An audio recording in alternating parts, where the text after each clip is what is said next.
is only 4 words. This one's for John. This one's for Pat.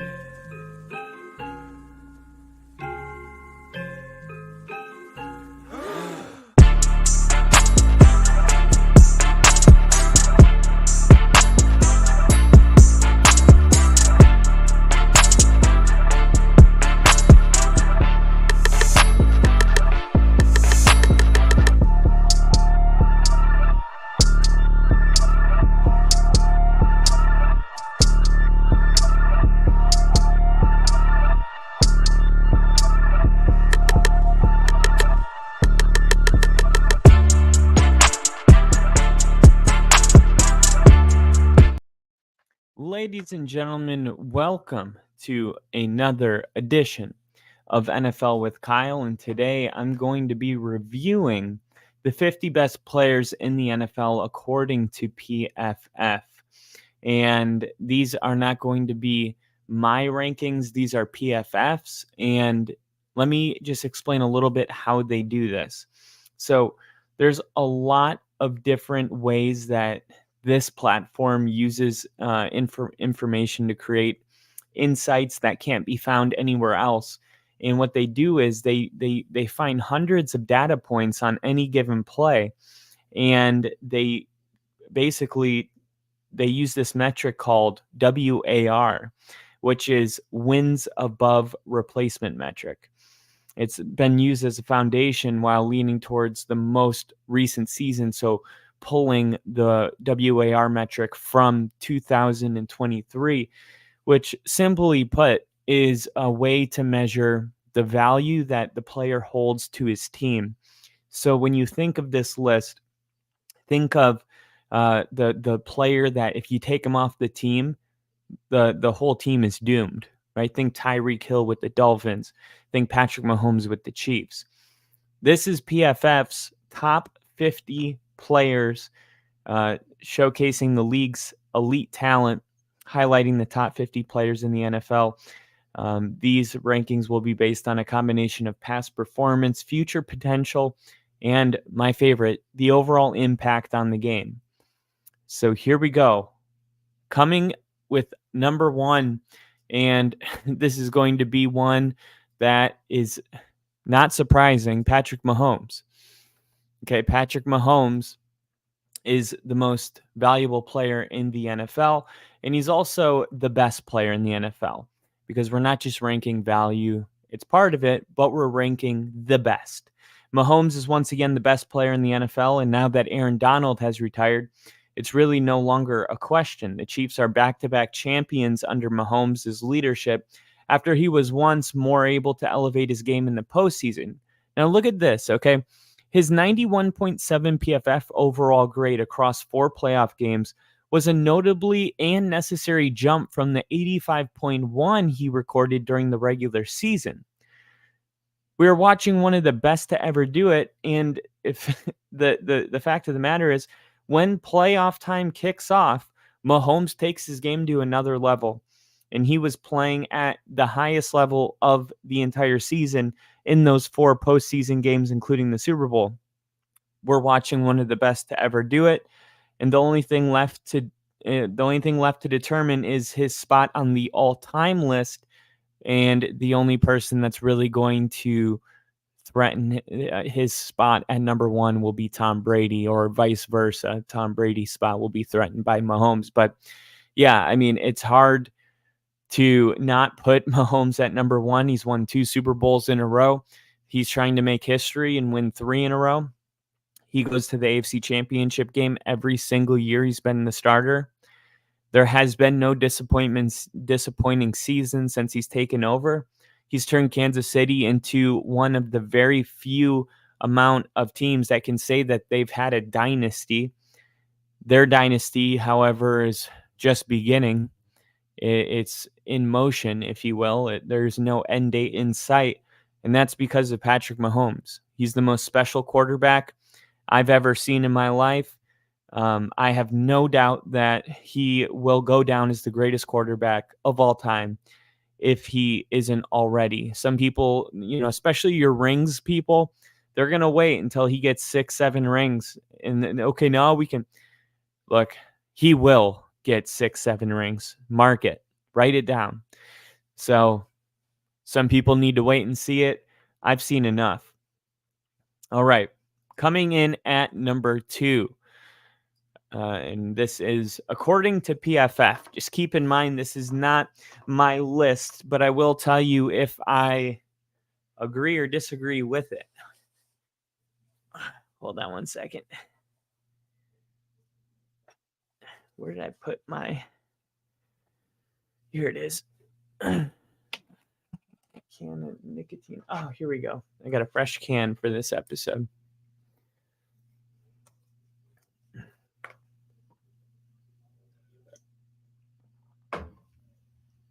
Coming in at number 2, we have edge Myles Garrett from the Cleveland Browns. Myles Garrett comes in at number 2, and this is perhaps the first time Myles Garrett has not been the second best defensive player in the NFL. Now that Aaron Donald has retired, Myles Garrett has been an elite player for years, but the second the Browns put a supporting cast around him, he became Defensive Player of the Year, although I do think it should have gone to TJ Watt. We won't get into that. Garrett was the best player on one of the best defenses in football. He earned a 94.0 PFF grade over the course of the regular season and a totaling of career-high 89 pressures from 522 pass rushing snaps. Other players may have notched more sacks, but nobody was more formidable on a down-to-down basis. Number 2 goes to Myles Garrett. Number 3, Trent Williams.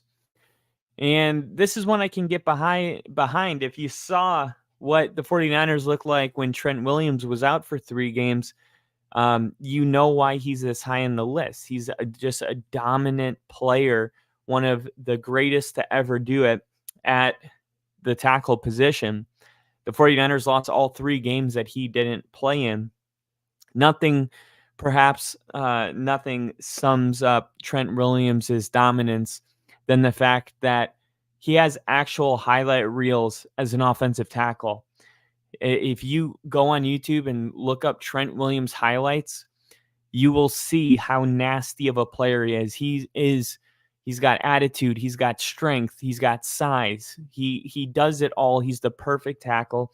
He didn't give up a single sack all of last season, while posting a 92.6 PFF run blocking grade. Think about that for a second. He was one of only 2 tackles in the game to earn PFF grades of at least 80% as a pass protector and a run blocker. And he was the only one to do it with an overall mark north of 90.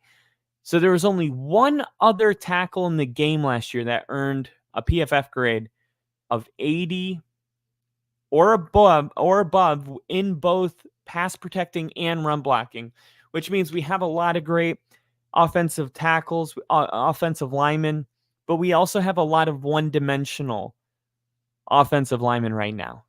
I believe the other one was Lane Johnson, I think. Don't quote me on that. But he did it by getting a 90% or higher than 90% in both. Forget 80. He did it north of 90. I mean, Trent Williams is just he's a Hall of Famer if he retires today. He's one of the best players in the NFL. He'll go down as one of the greatest tackles in NFL history. So having him at number 3, I think you can make a really good case for it. And 1 second, let me crack this open. Take one last sip.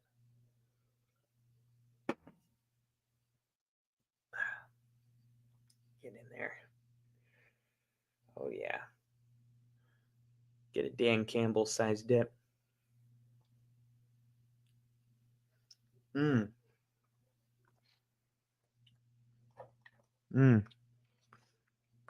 That's for you, Dan. All right.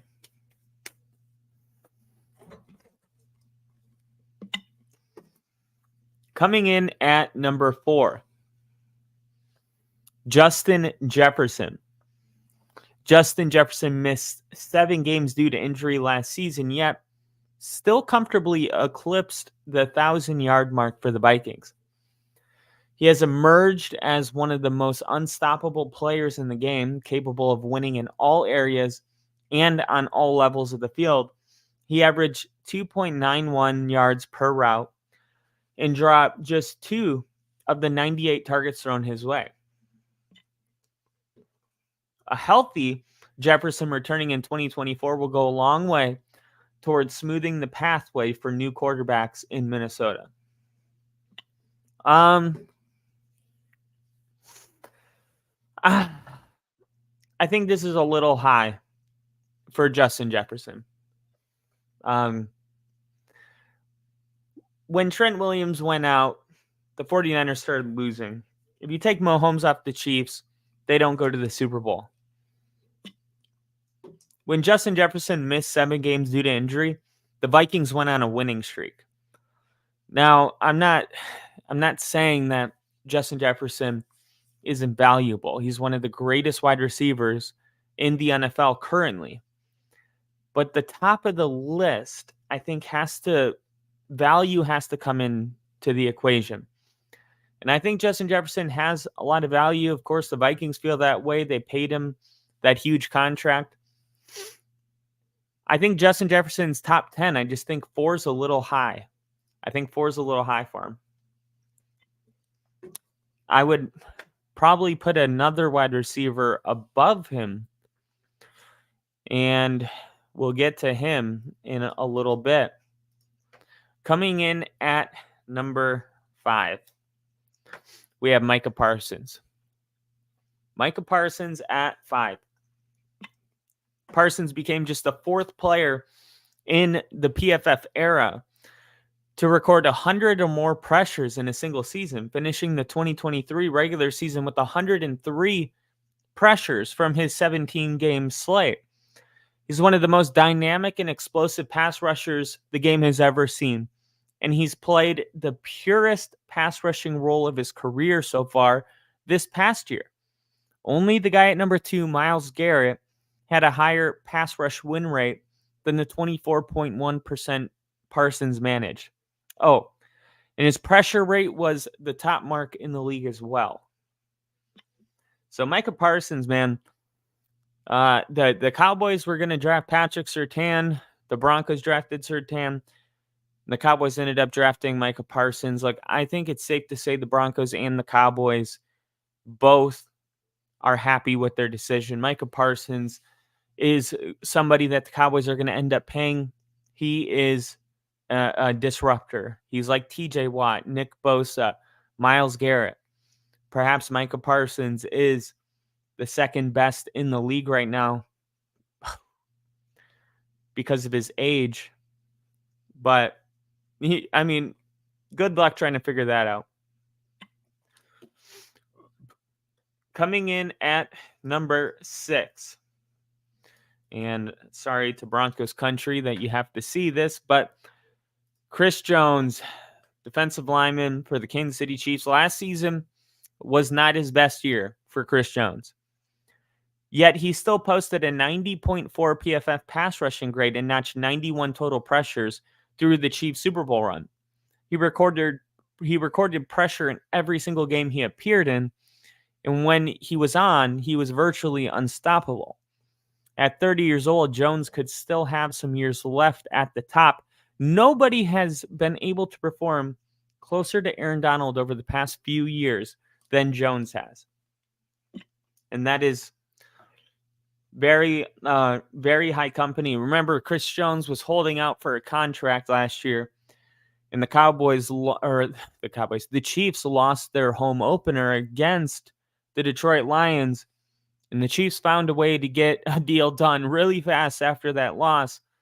And thank God they did if you're a Chiefs fan, because the Super Bowl run they went on last year doesn't happen without Chris Jones. Perhaps he was the most valuable player on that team, not named Patrick Mahomes, not Travis Kelce. And We talked about Micah Parsons and how it's really hard to figure out how to rate these edge rushers. So let's just hit another one at number 7, Nick Bosa from the San Francisco 49ers. Bosa was seen as having a slow start to the season because he recorded just 1 sack in his first 4 games.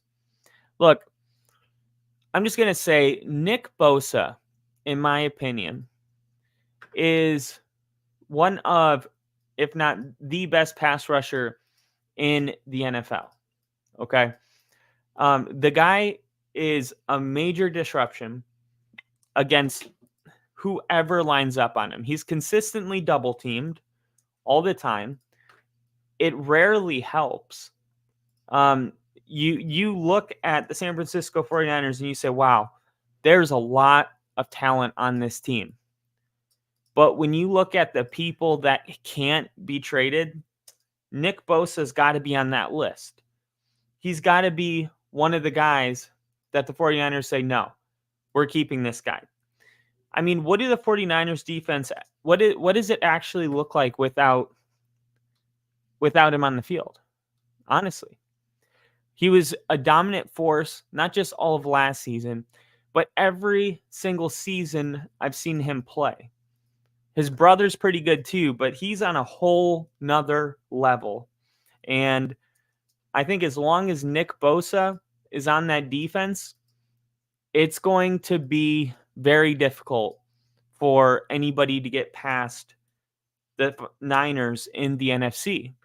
And a big reason for that is because unlike some of the other guys on this list, Nick Bosa has had durability that few have experienced. It is rare to see Nick Bosa sitting on the sideline. It is. Nick Bosa is, in my opinion, the best edge rusher in the NFL right now. Nick Bosa was seen as having a slow start to the season because he recorded just 1 sack in his first 4 games of last season, which says a lot about Nick Bosa, okay? Because Nick Bosa still had a 90.4 PFF pass rushing grade during that span. He racked up 20 total pressures with that 90-plus PFF rushing grade. So that was a slow start for Nick Bosa. 20 total pressures in 4 games with a 90.0 plus PFF pass rushing grade.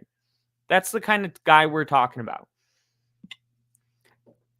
Dominant force all of last season. He racked up an absurd 27 total pressures in his 3 playoff games, including 12 in the Super Bowl loss to Kansas City.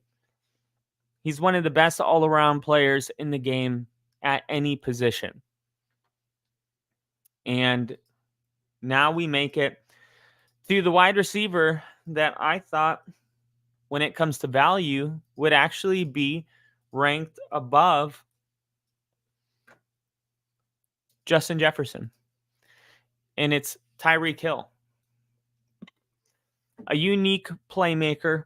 Tyreek Hill's impossible to match up with. No defensive player has his combination of speed, explosiveness, and short area quickness. Those fast twitch muscles. Tyreek Hill's a track star. There's nothing you can do. You can't even contain him. You know how they say there's nothing, you can't stop him. All you can do is hope to contain him. In Tyreek Hill's case, you can't even hope to contain him. Miami's use of pre-snap motion is also the perfect complement to his ability. So we're talking schematically, a perfect fit with Mike McDaniels. They get him into space as efficiently as possible. Hill was actually on pace to shatter the single season yards per route run record last season before his injury slowed him late in the season. But the guy still finished with 3.72 yards per run route, one of the best marks PFF has ever recorded. And that's why as soon as Justin Jefferson got that deal, Tyreek Hill was like, hey, this didn't make me feel good. And his agent reached out to the Dolphins and like, time to pay up. I mean, Tyreek Hill had a 93.4 offensive grade. He had a 93.8 receiving grade. The guy is unstoppable. He was drafted in 2016, and he has been a nightmare for opposing offenses since he's gotten into the league. And Tyreek Hill isn't on the Dolphins. They are an entirely different team. Their identity is wrapped up in Tyreek Hill. And that's what makes Tyreek Hill, in my opinion, more valuable than Justin Jefferson for the Vikings. Coming in at number 9, we have Fred Warner, another defensive player for the 49ers. Can we just appreciate the fact that the 49ers have 2 defensive players in the top 10? And I won't spoil it, but they have 3 players in the top 10 total. No other player has 2. The 49ers have 3. So PFF says, hey, 3 of the top 50 players in the NFL are on the 49ers. So it's no wonder the 49ers are consistently an NFC favorite. Playing linebacker in today's NFL has become increasingly difficult, and they just actually put in that new drop hip tackle. The drop tackles, now illegal. The days of Ray Lewis's and Brian Urlacher's and fearing the middle of the field is coming to an end, as linebackers aren't able to hit people and kind of draw a line in the sand the way they used to. But Fred Warner continually remains at the very top of the PFF rankings with elite grades, despite all these challenges. Last season, he had a 90.3 PFF overall grade, grading well in every facet of play, despite an unusual uptick in missed tackles to 28 over his 20-game season. But Warner is the gold standard at a challenging position, and a position that a lot of teams don't have a superstar. Right? Who's your linebackers? The Broncos have been going with Josie Jewell and Alexander. Why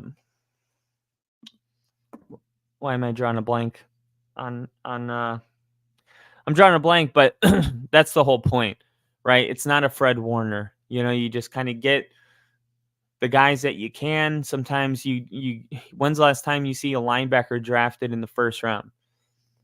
Not an edge, a linebacker, right? It just doesn't happen. So Fred Warner, he seems like one of the last true linebackers. Of course, you got to shout out Bobby Wagner as well, but Fred Warner is in his prime. Bobby Wagner is not in his prime, but he's still playing at a high level, but not in his prime. All right. And rounding out the top 10, we have another 49er. Another 49er, and that's Christian McCaffrey. The most complete running back in football, period, exclamation mark. Not even a question to it. Christian McCaffrey remains the all-purpose yardage monster in the NFL that he was all the way back in college at Stanford. Sadly, though, the 49ers don't let McCaffrey return kicks the way he did in college. Or I think maybe with the new kickoff rules, maybe they'll let him do it. But CMC racked up 2,443 all-purpose yards across 20 games last season, including the Super Bowl run. He broke 86 tackles, and he dropped, guess how many passes? The amount of times they throw him the ball, and he dropped one pass. One pass. Christian McCaffrey, when he was with the Panthers, dealt with a lot of injuries. Since he has been with the San Francisco 49ers, knock on wood where you can find it, Christian McCaffrey has been even better than what he was in Carolina. And most people still thought he was the best running back in football with the Panthers. So it feels like it's Christian McCaffrey and it's everybody else. And Christian McCaffrey is the definition of what it means to be in a league of your own. Coming in at number 11, let's give some love to a team in New York. And keep in mind, we haven't gotten a single Jet on the list? Not yet. Well, coming in at number 11, we have Dexter Lawrence from the New York Giants. Dexter Lawrence is rewriting what was thought to be possible at the nose tackle position. Over the past 2 seasons, his resume includes 81 quarterback pressures when lining up either head up over the center or shaded to either side of the center. The next closest player has 16. Okay, let me say that one more time. His resume includes 81 quarterback pressures, 81, when lining up either head up over the center or shaded to either side of the center. 81. The next closest player has 16. Lawrence disrupts the game from a true nose tackle alignment better than any player PFF has seen over the past 18 years. He's truly a unique athlete who's only getting better. And say what you want about the Giants, but it seems like they are gearing up to be a really good defensive team this year. And they have a lot of players that I think are going to have a big season this year. Thibodeau, the moves that they made through free agency, the Giants, their offense is the big question mark, but their defense, I think, is going to be able to keep them in football games, and they're going to have the best D-line that they've had, I think, in not just recent memory, but distant memory since Michael Strahan. Coming in at number 12, we hit our second quarterback. And you might be wondering, hey, who's the second quarterback going to be? Is it going to be a guy that just got his second MVP? Or is it going to be Joe Burrow? Or is it Josh Allen? Josh Allen comes in at number 12. Buffalo's offense wasn't as good last season as it's been in the past. And the team made a coaching change because of it. But Josh Allen remains a unique player at the position, capable of invalidating any defense with his arm or his leg. Remember, he had a 55-yard rushing touchdown in the postseason.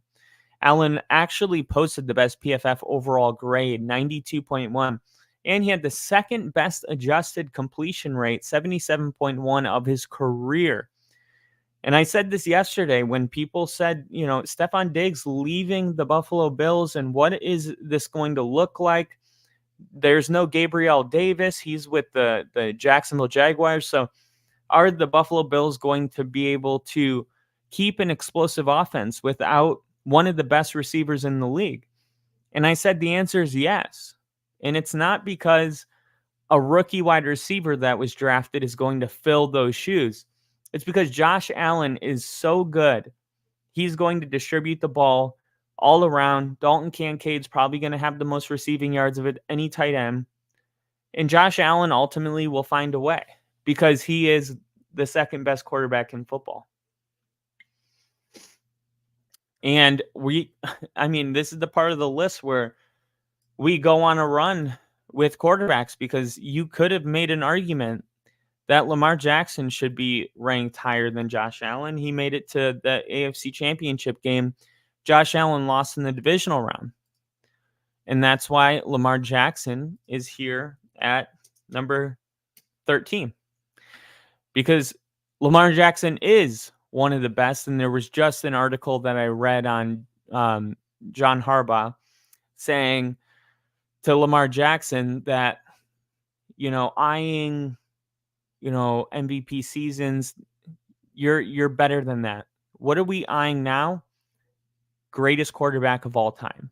That's what John Harbaugh said he told Lamar Jackson. That's your goal. Okay. And Lamar Jackson could actually, I don't think he'll go down as the greatest of all time, but he can be one of those quarterbacks that people use statistics to give you an angle to say, hey, this is why he's the greatest of all time, in my opinion. He's now a 2-time MVP. He can throw it through the air. Of course, he's been Baltimore's leading rusher for, I think, the last 3 years. His 77.0 adjusted completion rate was the top mark of his career. And this is the thing. He was in a new offensive system in Baltimore, and he remained an elite rushing threat. We mentioned it yesterday with Derrick Henry in the backfield now. Baltimore's offense could be one of the most fun to watch units in the game. And if Lamar Jackson stays healthy, the Baltimore Ravens are in a Super Bowl window. And just look at some of the PFF grades that he got offensively. 90.4 last season. The other season that was remotely close was 90.2, and he won MVP in both of those seasons. He had a 90.8 run grade, a 92.6 run grade. So he grades out like a running back until you look at his passing metrics. And then you see that he grades out as a quarterback. Lamar Jackson is the single-handedly greatest dual threat quarterback in the league. I will say Josh Allen is up there, but Lamar Jackson, he'll give Josh Allen a run for his money. Coming in at number 14, we have TJ Watt. And TJ Watt, a lot of people believe should have been the defensive player of the year last season, and he wasn't. And they ended up giving it to Myles Garrett, who was number 2 on the list. And we got Bill in the chat. He said, I missed my guy. Damn it. I'll have to watch it back. Yeah, I think you'll like that one. So TJ Watt, some players generate more pressure than TJ Watt or beat their blockers with greater frequency, but nobody has a better knack for making big plays at the right time. Look at this. Watt led the league in sacks despite ranking 25th in pass rush win rate. So pass rush win rate is a metric that we talked about with Micah Parsons and Myles Garrett. TJ Watt was 25th in pass rush win rate, but he led the league in sacks, which tells you, and we have enough evidence by now to see it as a repeatable skill, TJ Watt just makes big plays at the most important times of the game. On top of his sacks, TJ Watt also notched 4 forced fumbles, 3 fumble recoveries, an interception, and a defensive touchdown. When TJ Watt is not in the game, which unfortunately is pretty frequently, the Pittsburgh Steelers lose their football games. I mean, Saquon Barkley to the New York Giants is TJ Watt to the Pittsburgh Steelers. They just win most of their games when he's on the field. And you watch TJ Watt play and you see, like, it's not that he just makes like a big play at the right time. He does do that. But every single play, he is single-handedly just disrupting the whole play. Blows up the running back, blows up the tackle that's trying to chip him. The quarterback's running for his life, gets in his face. The quarterback tries to throw it, and he bats the ball down, tips it up in the air, intercepts it. I mean, TJ Watt just is the most disruptive football player in the NFL, in my opinion.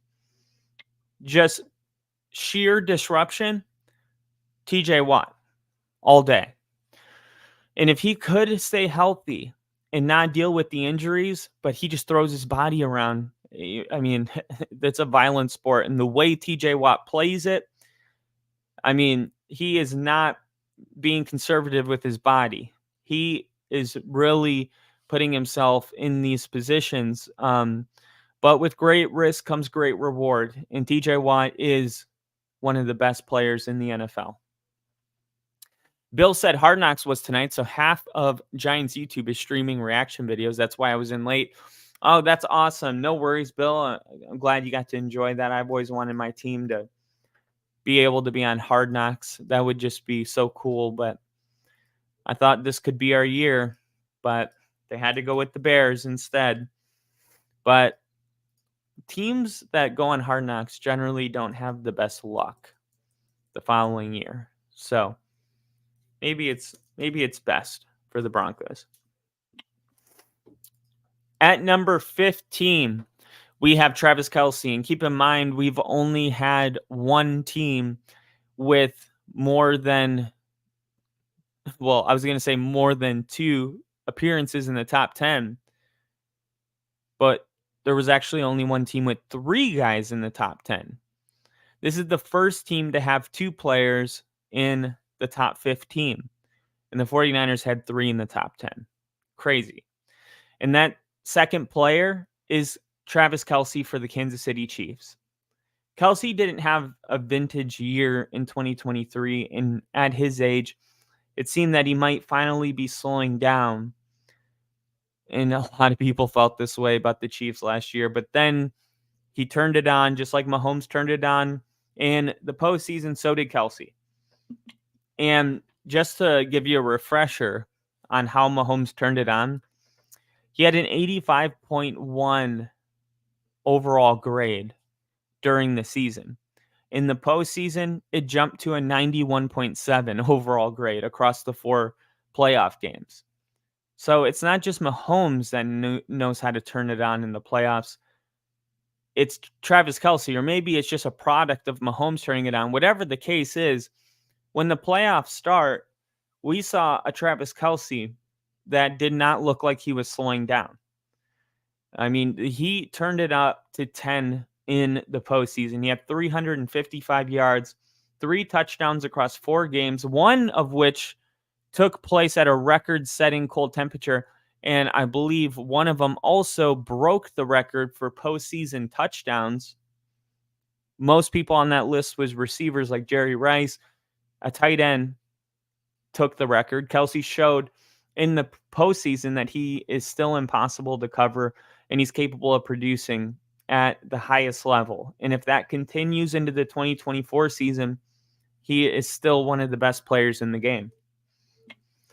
And Kelce is getting to the age where you almost wonder, when is the decline going to happen?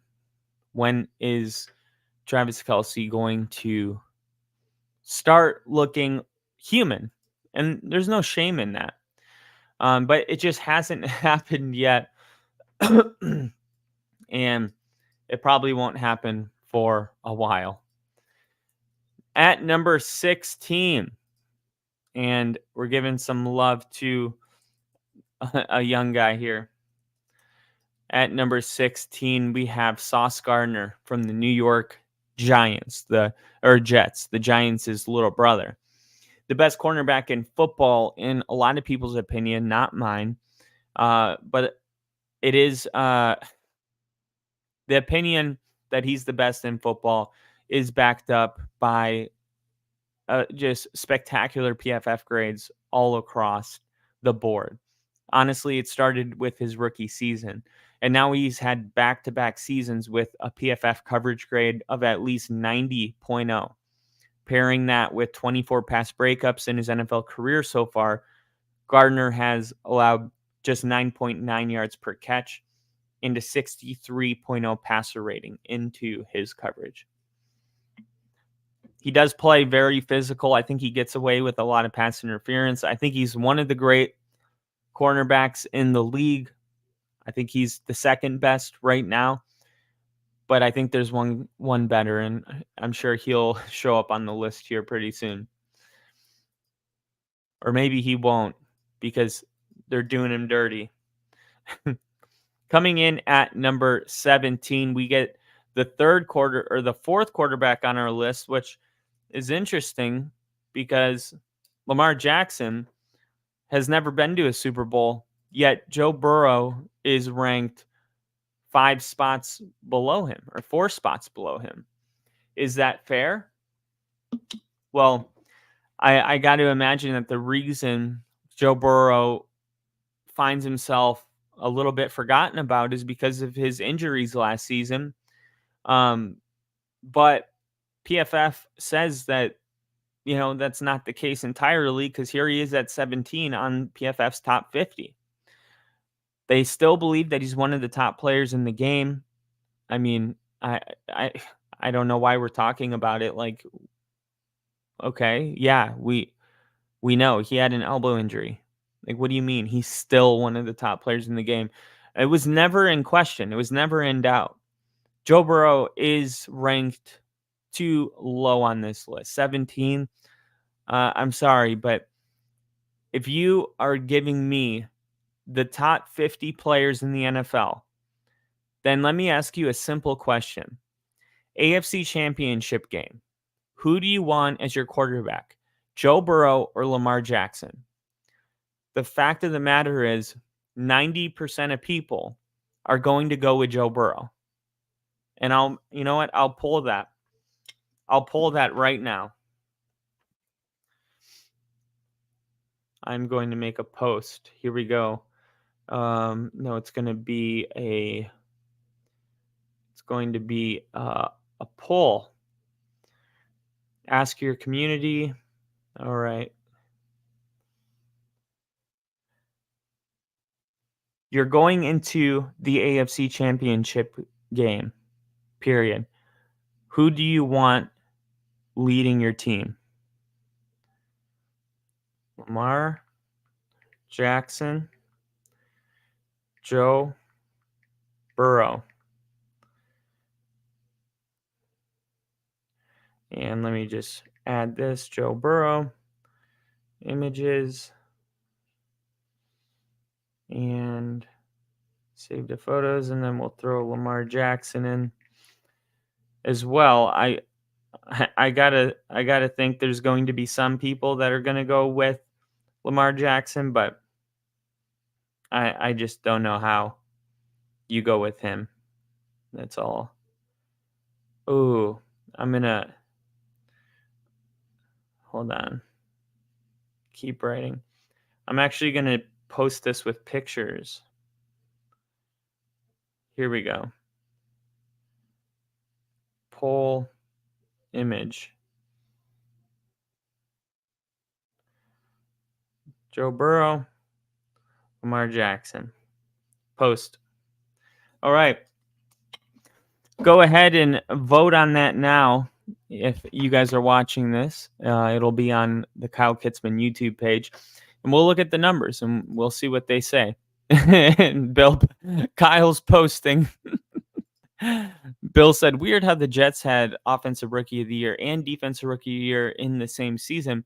And the Texans did the same thing the next year. That's a good point. I would say that the Bears going to do it this year, but they could have, but they drafted 2 offensive players. So imagine if they would have drafted like Dallas Turner or Jared Verse. It could have happened again. But let's think about this. So who is the other? What if Marvin Harrison? What was a big team? I'm trying to think of a team that drafted an offensive player and a defensive player that could both win those awards. And I'm going to pull up the picks really quick. I know the not the 49ers, the Arizona Cardinals. Draft tracker. Okay, so Caleb Williams. What about the Commanders? All right, so let's say Marvin Harrison Jr. wins Offensive Rookie of the Year. And Darius Robinson wins Defensive Player of the Year. Darius Robinson, really quick, there is an article that PFF did that I was going to actually go through with you guys today, but I decided not to. But what it was a player to cheer for on every single team, basically ahead of training camp. It was a player to cheer for, somebody that needed to do well. Let's see. I lost it. Where was it? Top 50 best units, ranking best players. I can't find it. But regardless, the reason was because Darius Robinson was that player for the Cardinals. That was the player that they said that they should be cheering for because they need him to come in and fill a really big role and do it right away.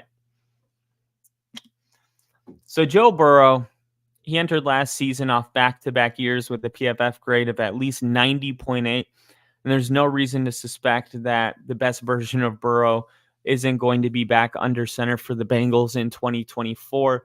And I think as long as Joe Burrow is healthy and on the field, the Bengals are my favorite over the Ravens to be in the AFC Championship.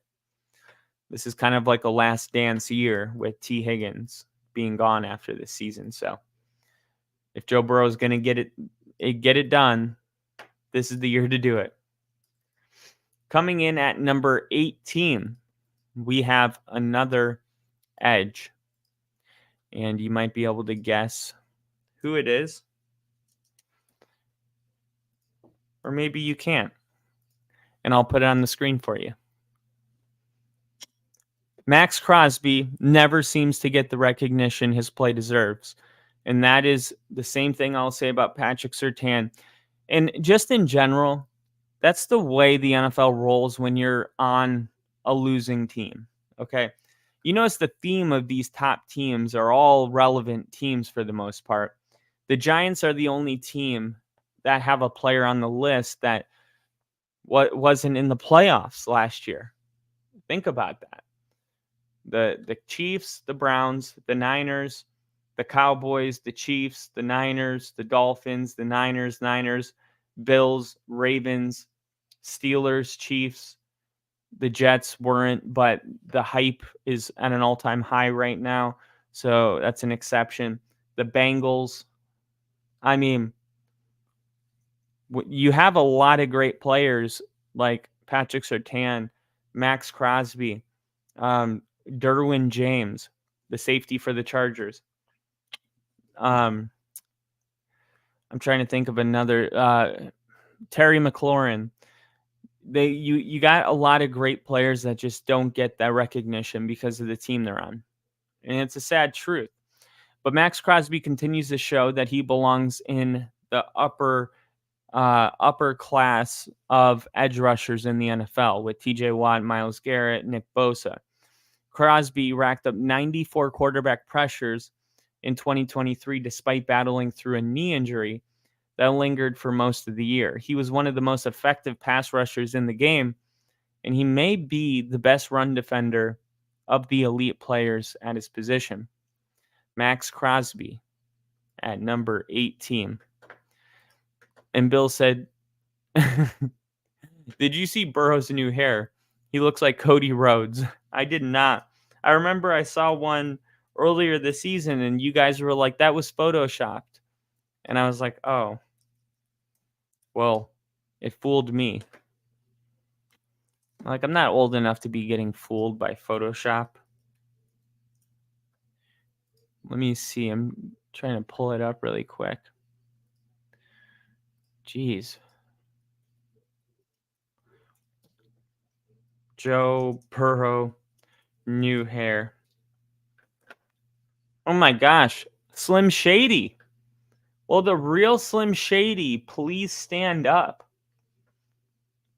Joe Burrow going all business buzz makes me think that the Bengals are going to win the Super Bowl. That's what they're saying right now. Joe Burrow shocks Eminem fans with Slim Shady inspired hair. I knew it. That was the first thing I thought when I saw it. And for you guys that haven't seen it yet, I'll share it with you.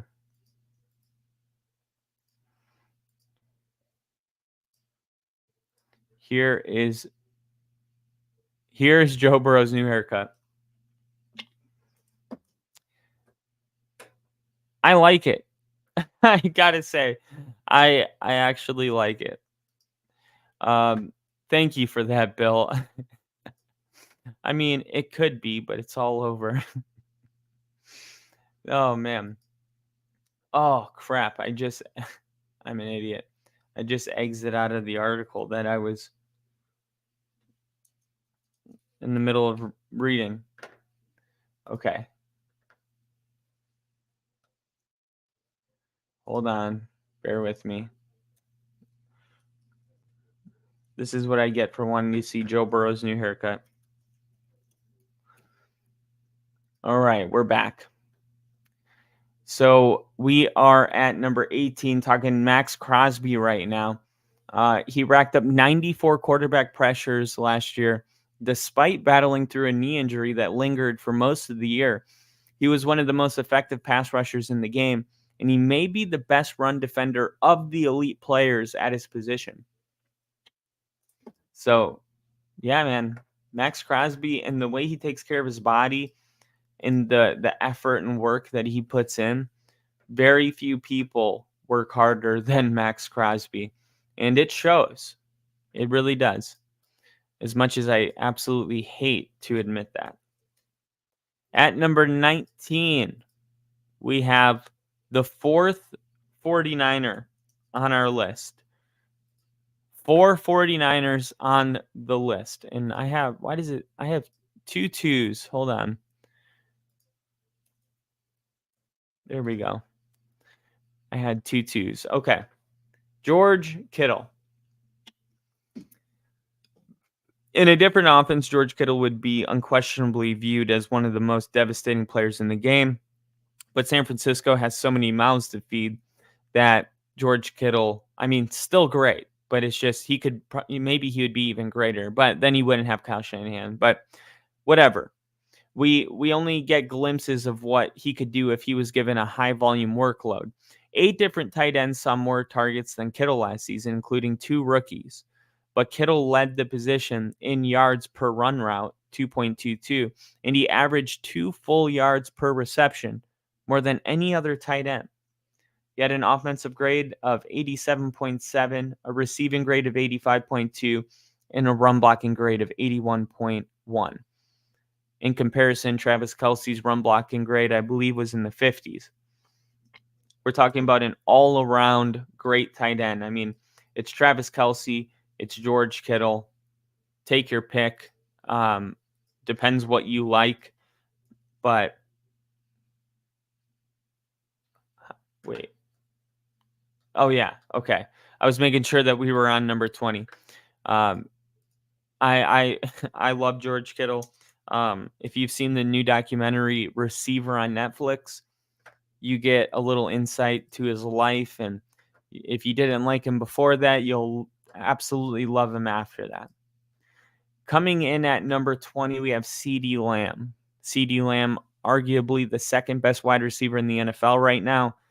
His career progression has been impressive to watch. He's improved every single year. And only Tyreek Hill gained more yards over the 2023 regular season.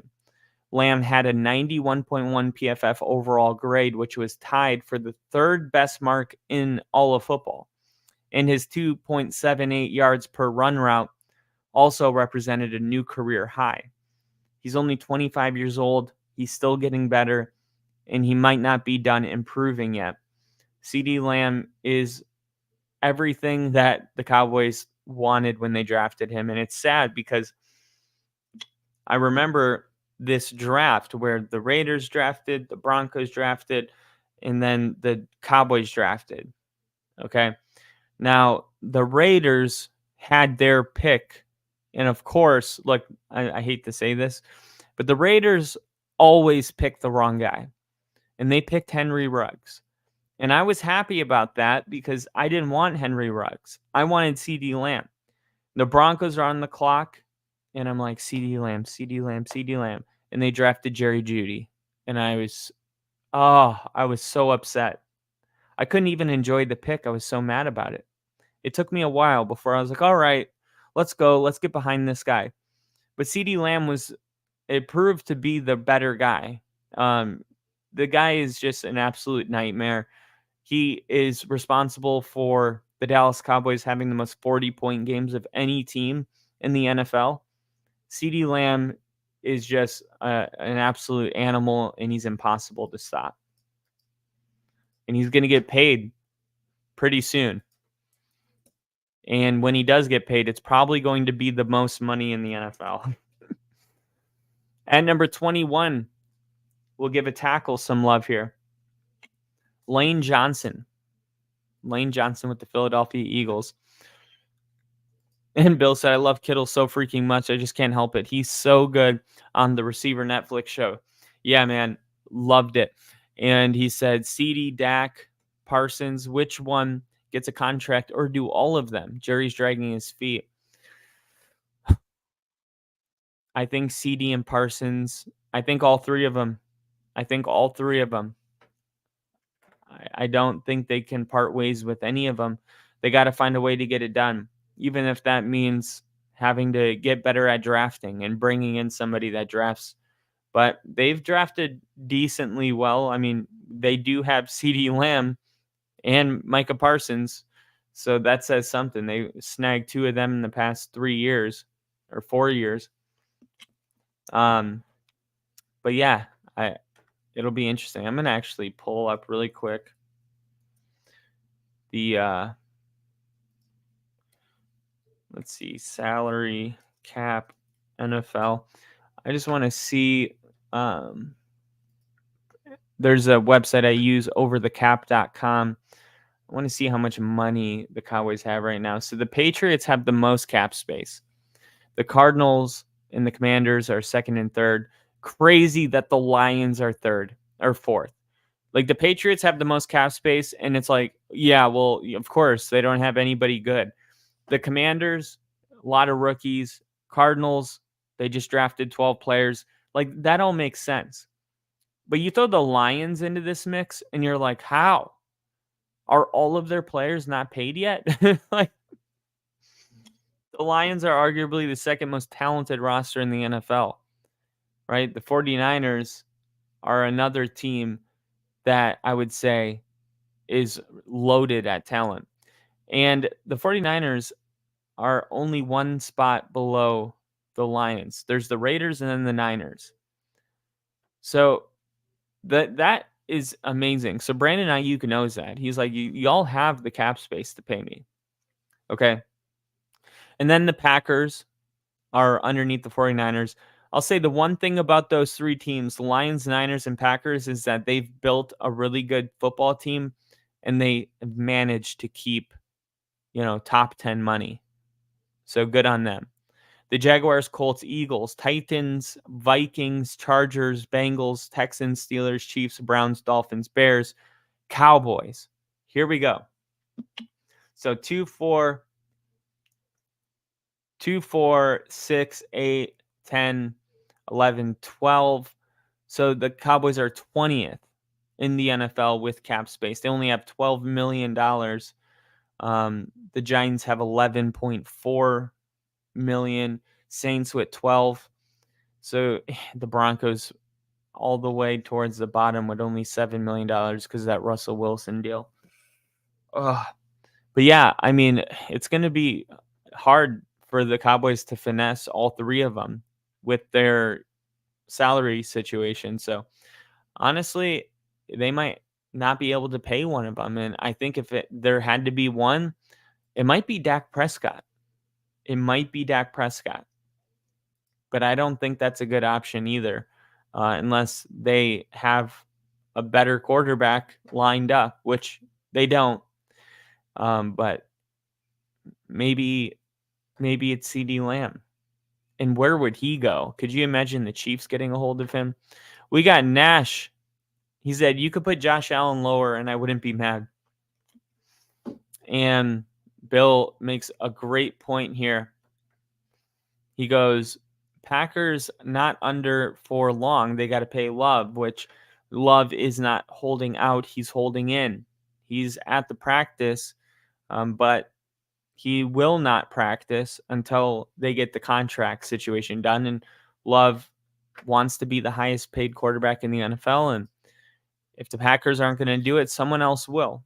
So they don't really have a choice. They have the illusion of choice.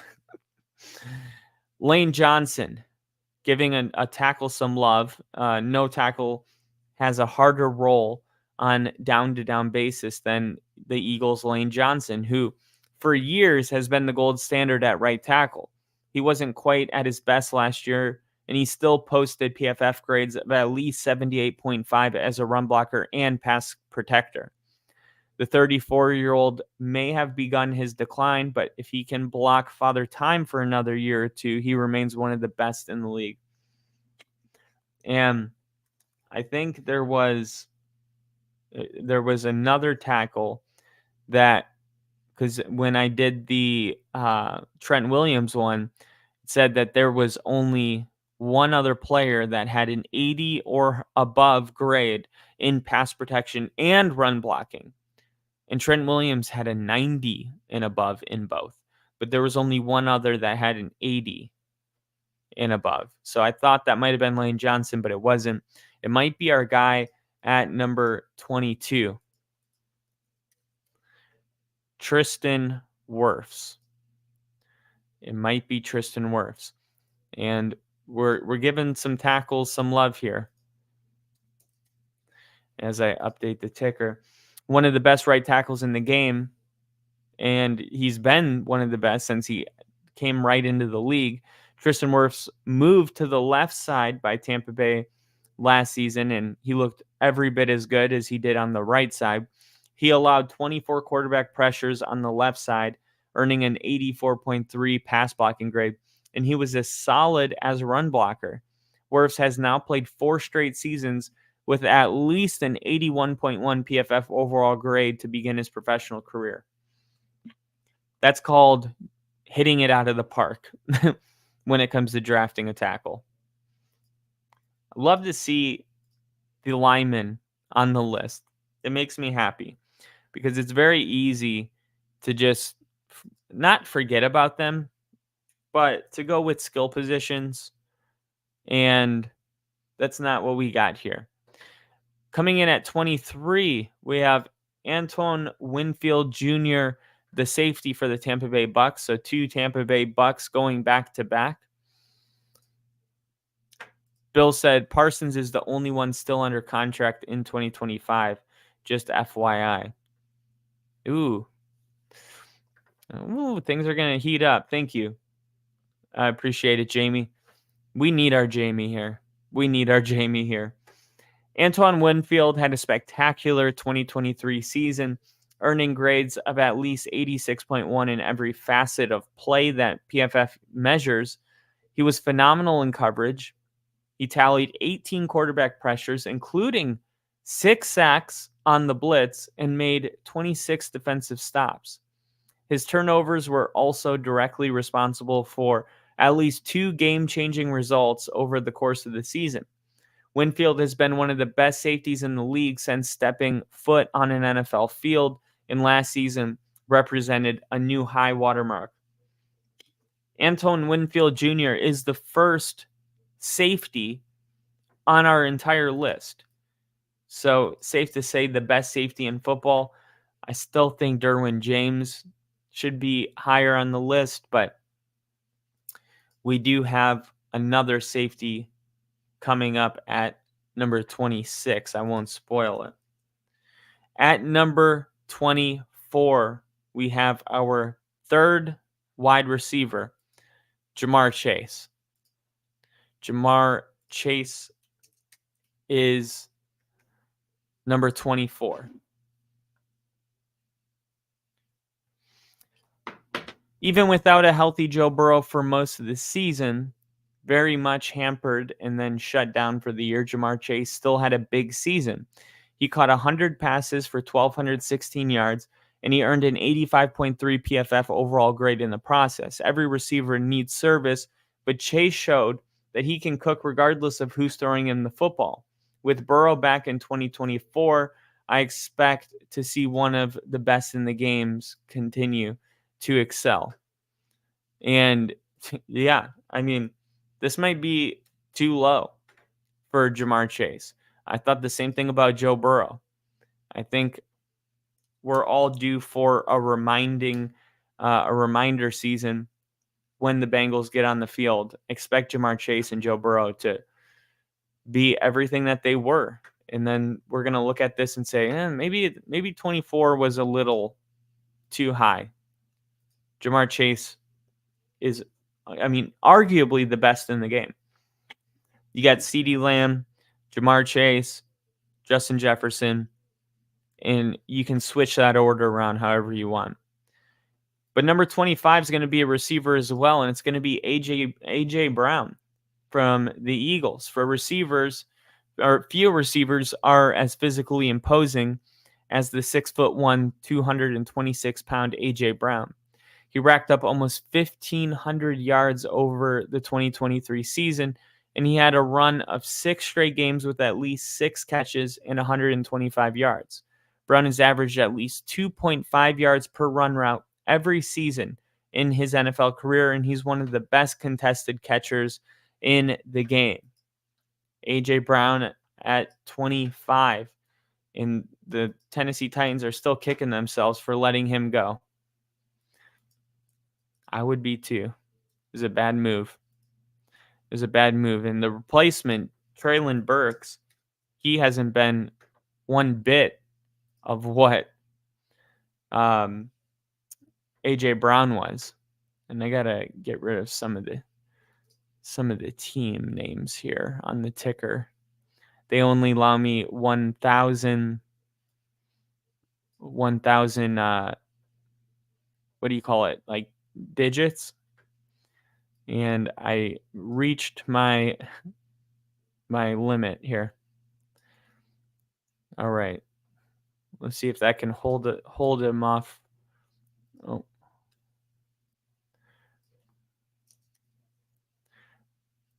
There we go. Trying to get the ticker for you guys.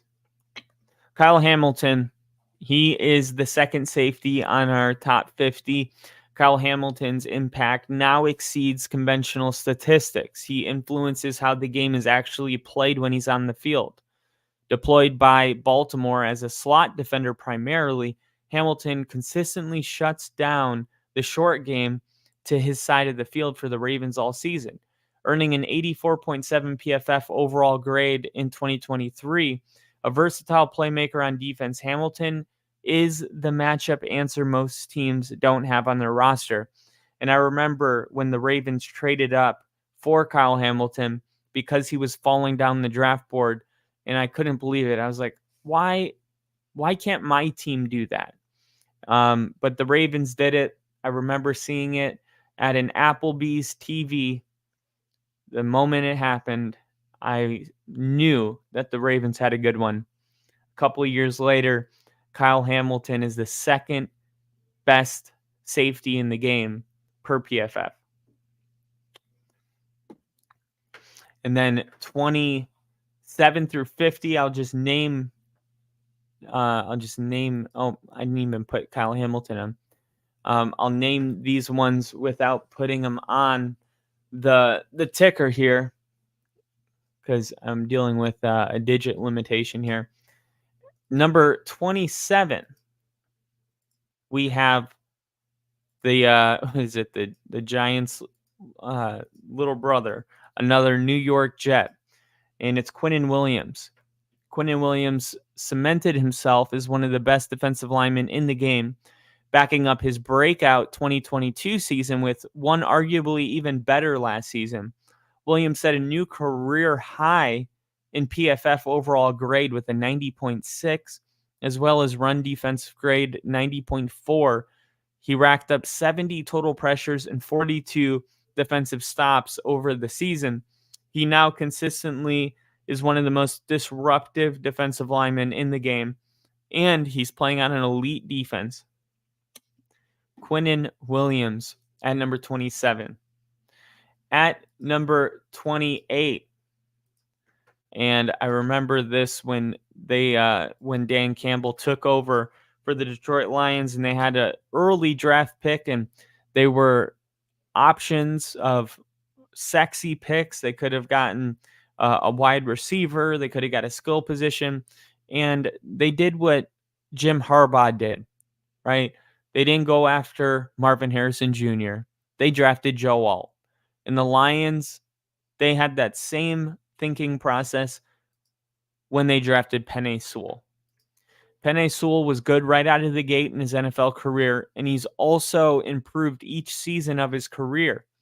He was a dominant force in 2023, earning a 93.1 PFF run blocking grade, one of the best single season marks of the past 18 years. He allowed just one sack in the regular season as a pass protector. And guys, he's 23 years old. Sewell is one of the best tackles in football. 6'5", 335 pounds. Home run pick. He's going to be a Lion for a long time.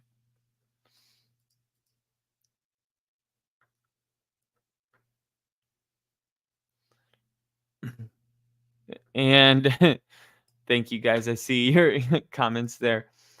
Oh, get ready, Bill. We got another Giant. Coming in at number 29.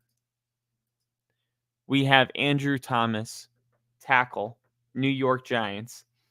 The loss of Andrew Thomas to injury last season was devastating, especially to an already weak offensive line. But Thomas ended up playing just 576 snaps, a little more than half of his 2022 total. He's an elite pass blocking offensive lineman, and he brought his run blocking game to a similar level in 22 before dealing with injuries that derailed him in 23. If Thomas bounces back and enjoys a healthy season while having some better players alongside him on the Giants offensive line, he's well worthy of this ranking. And yeah, I mean, you know him, Andrew Thomas, you know him. And honestly, let's be real, when non-Giants fans know your offensive lineman, there's a reason for that. And Bill said, Andrew Thomas is one of the best tackles in the NFL, and he got injured in the first series chasing down a blocked punt. Bummer. Hopefully he bounces back this season in a big way for the Giants. At 30, we have Creed Humphrey, center for the Kansas City Chiefs. Following Jason Kelce's retirement, Creed Humphrey now has the strongest case to be seen as the best center in the game, despite playing just 3 seasons in the NFL so far. 2023 was his weakest year of the 3. In the first season, he didn't earn an overall PFF grade of at least 90. His run blocking is outstanding, and he's allowed just 44 total pressures in 3 seasons of action. Yeah. I'll just say yes. Coming in at number 31, we have Derrick Henry. Derrick Henry's production declined over the past 2 seasons, I know, but he has not declined. Instead, what we witnessed was the effect of the worst offensive line in football with the Tennessee Titans last season. It's hard to get the similar production when you're literally got 3 guys hitting you as soon as you touch the football. And with all of that, Henry still averaged 3.3 yards per carry after contact. And he broke 57 tackles and earned a 90.1 PFF grade. Derrick Henry's taken a couple steps down. That's fine. He was on a mountaintop that most running backs never will ever see. And his steps down still put him higher than almost any running back in the NFL. At number 32, we have Amon-Ra St. Brown, Detroit Lions wide receiver. He's become one of the most productive receivers in the game. Only CeeDee Lamb had more catches in the regular season last year than Brown's 119. And he moved the chain 75 times with receptions. He also caught 50% of his contested targets, a great clip for a smaller receiver, and he earned an elite 90.6 PFF overall grade for the season. And if you watch Receivers on Netflix, you know that he was also dealing with injuries, playing hurt. And he said, what did he say? He goes, when it's the Packers, you play, basically. And he went out there hurt because it's the Packers, and you got to beat the Packers if you're the Lions. So Amon-Ra St. Brown, one of the best in the league right now. No one's going to argue that. At number 33, we have Roquan Smith of the Baltimore Ravens, the guy that the Bears wouldn't pay. And in the middle of the season, he gets traded to the Ravens. And since arriving in Baltimore, Roquan Smith has been as good as any linebacker in football. And he built on that performance in 23. He tallied 7 pass breakups in the regular season, showing the coverage skills that made him such an enticing prospect at draft time back in 2018. Smith has been also one of the more effective tacklers in the game, but he's going to have to do it in 2024 with a new defensive coach because Mike McDonald is now the head coach in Seattle, and Patrick Queen departed through free agency. So it is going to be a little more difficult, but Roquan Smith, he proved to everybody why he was worth the type of money that Chicago refused to pay him. And another Detroit Lion makes our list at number 34, Aiden Hutchinson, Detroit Lions. There is very few edge rushers that, and Aiden Hutchinson, wasn't he number one? Yeah, he was the number 1 overall pick in the draft. And he's every bit of what he was advertised to be. Over the past 18 seasons, he was the 5th player in the past 18 seasons to record 100 pressures in a single season. Micah Parsons got there first last season and still not made the first or second team All-Pro for some reason. Hutchinson is an All-Pro level player at a time where there just happens to be more than 4 of those at his position. Last year was also just his second year in the NFL, so we may not have seen yet how good he can truly be. And it's true, like Aiden Hutchinson in a different era could be the best edge in the NFL. I'm sure he still wants to be that in his era, but when you got Myles Garrett and you got Nick Bosa and you got these just ridiculously talented edge rushers, it's hard to even make a Pro Bowl. But Aiden Hutchinson is one of the best in the league for sure. And now here we are at number 35, and this is where the second cornerback in the NFL is listed. And I think Sauce Gardner should be in this spot, and Patrick Surtain should be in his. But Patrick Surtain comes in at number 35. Denver's defense was in trouble for a good portion of last season. I would know. I was at the 70-point game, and even their best player struggled because of it. Surtain gave up 3 touchdowns on the season and a 93.9 passer rating when targeted, which was the worst mark of his career. But when assessing the 24-year-old, it seems foolish to put that down to anything other than the defense was slacking all around him. The tape still shows that Surtain is an elite cover cornerback, and he's one of the best in the game. I think there was a stat, like by week 5, he had covered Travis Kelce, Devontae Adams, Garrett Wilson. It was like all these, and he gave up like 3 catches for 12 yards. So, I mean, he is the true definition of a shutdown corner. But until Denver starts winning football games, he's going to find himself around 30, 35. And while we're at corners, let's go to number 36, Trent McDuffie, Kansas City Chiefs. Consistently underrated, Trent McDuffie has been one of the best in the game in his brief NFL career. Given difficult assignments by the Chiefs from the outset, McDuffie has played the slot as well as out wide, allowing 10.7 yards per catch last season and posting an 82.9 PFF overall grade. The loss of L'Jarius Sneed will force him into an even greater role with the Chiefs defense in 2024, where he might get the recognition he deserves. And I mentioned this, I think, a couple episodes ago, where I said there's a couple reasons that teams move off a player. One of them is money. All right, that's a big one. And then another one is that there's somebody on the depth chart behind that they think can fill the shoes. And in Trent McDuffie's case, I do think if he wasn't one of the best in the game the last couple seasons, maybe they don't lose L'Jarius Sneed. Maybe that situation forces Kansas City to find a way to pay him. But instead, Trent McDuffie is going to have to play a greater role and step up to the plate. At number 37, and we have our our third safety, Jessie Bates, a true ball hawking safety. Jessie Bates showed last season that he can take his talents to a new defense and still ball out. He notched 6 interceptions for the Falcons, earning a 90.2 PFF coverage grade to narrowly exceed the best mark of his Bengals career at the first time of asking.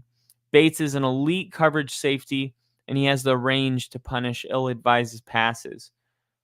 And I knew Jessie Bates was good, but I didn't know he was the third best in the league according to these metrics. It's pretty badass. Another reason that the Falcons are hoping that they can make a playoff push and win the NFC South. Kirk Cousins, and you still have a player like Jessie Bates to build the defense around. Good move. We're going to stay with the Atlanta Falcons here for number 38. And we have Chris Lindstrom. It's getting harder and harder to argue against Chris Lindstrom as the best guard in football after the past few seasons. He backed up a spectacular 2022 season with a 2023 season almost as good, allowing only 15 pressures and earning an 87.5 PFF run blocking grade. He was one of only two guards to post a 74.0 plus grade as both a passer and a run blocker. He's one of only 2 guard spots to do that. He might even be higher on this list if he has another season like that this year.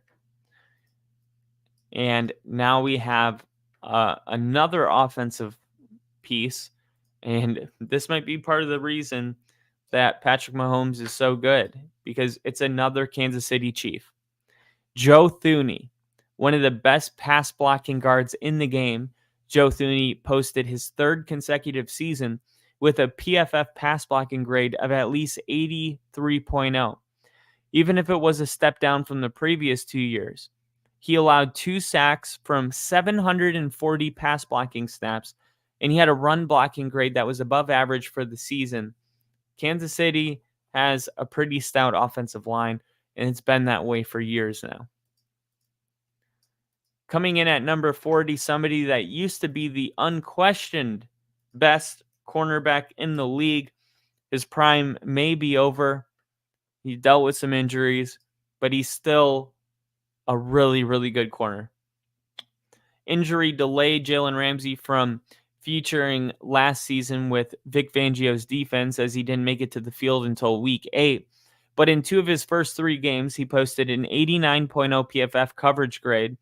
Overall, he allowed just 53.0 passer rating into his coverage, showing that he can still cut it with the best cornerbacks in the game. 2024 will be an exciting season to see Ramsey, even if it's no longer with the Fangio defense, who is now the defensive coordinator for the Eagles. But yeah, Jalen Ramsey, he's people move on when Sauce Gardners and Surtains come into the league. He's kind of this older generation already, but he's still too young to be considered that other generation, right? He's still in his prime, arguably. We'll see how he does this season, but I think this is a good spot for him here at number 40. But if he has a really good season this year, he could definitely move up the list and prove to everybody that he's right there with Gardner and Surtain. Coming in at 41, Jalen Carter. This is an interesting one. Jalen Carter was the clear number 1 overall pick. He gets into some trouble, ends up falling to, I believe, 9, and somehow the Eagles get him. a team that was in the Super Bowl just a couple months before this. For the first several weeks of 2023, his rookie season, Jalen Carter was graded and producing like a future Hall of Famer named Aaron Donald. That level was perhaps inevitably unsustainable, but even so, he finished his debut season with an 89.0 PFF overall grade, ranking 5th in the NFL. Carter has the talent to be at the very top of this list. Only players like Donald have showcased that kind of instant impact at the position over the past decade or so. Wow. And a lot of people close to the Eagles are saying, watch out, Jalen Carter is going to make a big step, along with Nolan Smith, I believe. So the Eagles are, I'm telling you right now, the Eagles and their defense, they're going to be legit this year. They're going to be a very good defense. Coming in at number 42, Jalen Johnson, cornerback from the Chicago Bears. Jalen Johnson had a career year last year and was arguably the best cornerback in the league. His 91.0 PFF coverage grade was at the top of all corners in football, and he allowed just a 33.3 passer rating into his coverage, a lower figure that if opposing quarterbacks had thrown the ball into the dirt 50 times instead. That's crazy. So if opposing quarterbacks would have thrown the football into the dirt 50 times, they would have had a better passer rating than what they had targeting Jalen Johnson. The Bears brought him back on a contract extension for 2024 and beyond, so Johnson is now tasked with repeating that level of play. And you might be saying, look, if he had the best PFF grade of all corners in the game last year, why is he at 42? Surtain gave up a 90% passer rating in his coverage. Jalen Johnson gave up a 33. Consistency matters. And he had a great season, but can he go out there and do it again and do it again and do it again? That's what's going to get him higher on the list. Coming in at number 43, we have Derek Brown from the Carolina Panthers. Derek Brown is as good as it gets when it comes to defending the run from the inside, but he also brings a real pass rushing presence. In each of the past 2 seasons, he has notched at least 40 quarterback pressures with a 77.9 PFF pass rushing grade. Even if he pushes the pocket more than he generates sacks, Brown is a problem for opposing offenses to deal with. And the Carolina Panthers, man, they're building around Derek Brown, and they're hoping that a new head coach, new coordinators, new draft picks, hopefully they can turn their season around like the Texans turned their season around last year. I don't think they will, but last year they did it. And one of the reasons that they were able to do it, aside from Will Anderson Jr. and CJ Stroud, is Laramie Tunsil, who comes in at number 44. And let me see. And Nash said, if Stroud isn't on here, I'm going to riot. I'm with you. I'm with you 100%. You are absolutely justified in thinking that. Laramie Tunsil, one of the best pass protecting left tackles in the game. Tunsil posted the second best PFF pass blocking grade among all offensive tackles, trailing only future Hall of Famer Tyron Smith. Tunsil can protect his quarterback with the best, but his run blocking isn't at the same level as the other top tackles in the game, which explains the gap between him and some of the other people in these rankings. But Laramie Tunsil still one of the best pure pass protecting tackles in the game, period. And CJ Stroud, who we just talked about, is definitely benefiting from that. I think this is going to be our only New Orleans Saint that makes the top 50. And it comes here at 45. And it's Demario Davis. At 35 years old, Demario Davis just continues to play elite football at the linebacker position for the Saints. Last season, he posted an 89.6 overall grade, his best mark since 2019, racking up 48 defensive snaps and missing only 11 tackles. He allowed an 89.3 passer rating when targeted in coverage, some 15 points lower than the average at the position. And another player that is just playing very, very high level football, but on a team that is easy to skip, a game that you wouldn't watch on Sunday with the Saints. But at 35 years old, he might be the oldest player on this list. So hats off. Kudos to him. At number 46, we have our third tight end. And it is Mark Andrews. With injuries derailing part of his season last year, Andrews featured in 10 regular season games for the Ravens, and he showed the type of weapon that he is in that offense. Passes thrown his way generated 135.7 passer rating, the highest mark of any player at any position with more than 50 targets to his name. Andrews is an elite level player, and a fully healthy season will remind people of it.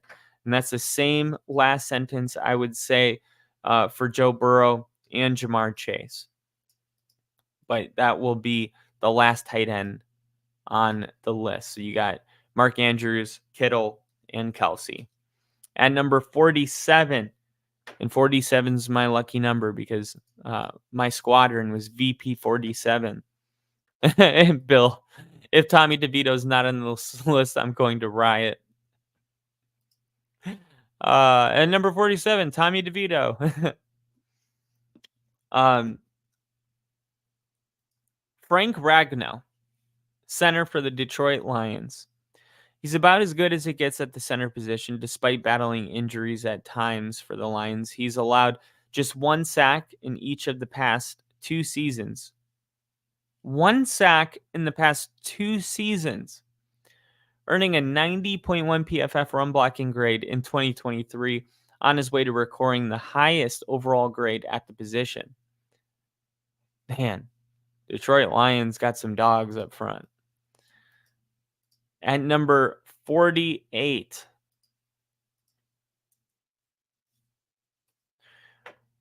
we have, hold on, typo. At number 48, Javon Holland, safety for the Miami Dolphins. Javon Holland is a dynamic do-it-all safety in the heart of Miami's defense. He missed some time last year, but he earned a 90.4 overall grade across more than 700 snaps, and he was one of the best coverage defenders in the game at any position. Holland can line up all over defensively. He's an exceptionally good tackler. He should anchor a secondary that still looks like it can be one of the league's best, at least on paper, heading into 2024. And the Dolphins, that is their second player. I think Tyreek Hill and Javon Holland were the only two. Unlike other teams who have 3 players in the top 10, but the rich get richer. At 49, we have another 49er. 49 at 49er. We got Brandon Ayuk, who may not be on the team week 1 when it kicks off. He may be a commander. That's where I think he'll go. But for now, he's a 49er, and he's in the top 50. Brandon Ayuk doesn't get the volume of targets that other elite receivers do, but it's because there's so many mouths to feed in Kyle Shanahan's offense. It's the same thing we said about George Kittle. Ayuk is one of the most efficient receivers in football on the targets he does receive, though. Only Tyreek Hill earned a higher PFF grade among wideouts than Brandon Ayuk last season, and he averaged 3.01 yards per run route, dropping only 2 of the 101 targets sent his way. Brandon Ayuk, an absolute monster. And then wrapping it all up with number 50 on our top 50 list. Like I said, the rich get richer. Another 49er, Deebo Samuel. Deebo Samuel is a unique offensive weapon for the 49ers. He's a very good wide receiver, but his ability to move into the backfield and carry the ball like a running back, and not just a running back, but a very good one, is what makes him special. On 80 fewer targets than Tyreek Hill, Samuel forced only 1 fewer missed tackle as a receiver. Think about that. He had 80 fewer targets than Tyreek Hill, yet Samuel forced only 1 fewer missed tackle as a receiver. That's absolutely bonkers. And he added 19 more missed tackles as a rusher. Samuel's impact on San Francisco's offense is clear to see when he doesn't suit up, just like Trent Williams. He's an elite force, even if his true position is difficult to define. And yeah, the 49ers, man, most players on the list. You got Brandon Ayuk, Deebo Samuel, George Kittle, Trent Williams, George Kittle, I think I said that already, Trent Williams. No CJ Stroud in the top 50. I have a problem with that. I do. A huge problem with that. And now Nash is rioting. Bill said, be interesting to see which teams have the most players on this list. I think we know who, though. And 49 at 49, that doesn't want to be there. I'm getting my pitchfork ready. Insert SpongeBob pitchfork salesman meme here. Yeah, man. CJ Stroud, we haven't seen anything like that since Mahomes in his first season, which he wasn't even a rookie when he started his first season. So honestly, there's nothing in recent memory to compare this to. But I would be willing to bet after the 2018 season or 2017 season, when Patrick Mahomes played that full season, he was on the top 50 list.